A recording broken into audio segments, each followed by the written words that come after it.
నేను ఇక్కడే ఉన్నాను కానిస్టేబుల్ గారు. విషయం ఏంటో చెప్పండి. మీరు కోర్టుకు రావాలని నోటీస్ వచ్చింది మేడం.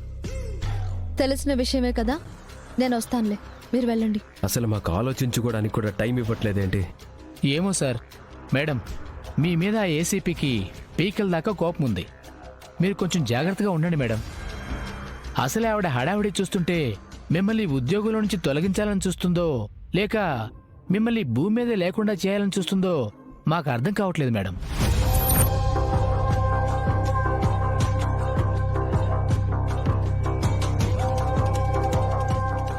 నువ్వు అనవసరంగా కంగారు పడుతున్నావు.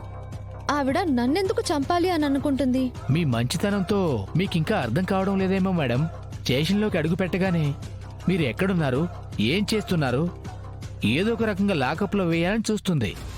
మేము రెస్పాండ్ కాకపోతే అగ్గిలో పడిన ఉప్పులా తటపటాయిస్తుంది మేడం. ఎందుకైనా మంచిది మీరు కొంచెం జాగ్రత్తగా ఉండండి మేడం.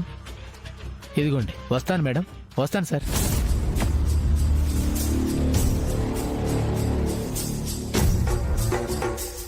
ఇదేంటన్నయ్య, ఇంకా టైం ఉంది. శివనిరికించిన దోషులెవరో తెలుసుకోవాలి అనుకున్నాం. అంతలోనే కోర్టు నోటీస్ కూడా వచ్చేసింది.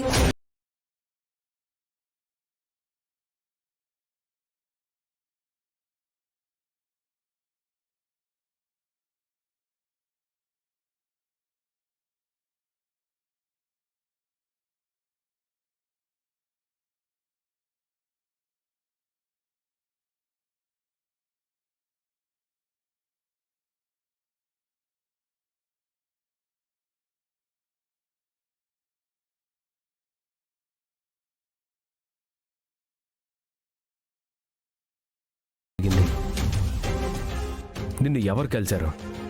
నీ బ్యాగ్లో గోల్డ్ బిస్కెట్స్ ఎలా వచ్చాయి? ఒక్క చిన్న లాజిక్ దొరికినా ఈ గండం నుంచి బయటపడచ్చు. ఆ రోజు జరిగిందంతా గుర్తు చేసుకో శివ. ఇక్కడి నుంచి బయలుదేరేటప్పుడు నిన్ను దిగబెట్టడానికి నేను వస్తానని చెప్పాను కదా. అవును బావా, కానీ ఆ రోజు నా ఫ్రెండ్ స్కూటీ దొరకడంతో దాన్ని తీసుకుని వెళ్ళిపోయాను. మధ్యలో అది ఆగిపోయింది. అప్పుడే ఆటో వచ్చింది.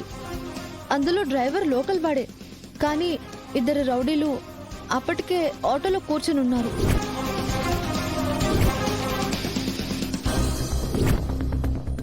ఫ్రంట్లో ఒకడు, నా పక్క సీట్లో ఒకడు.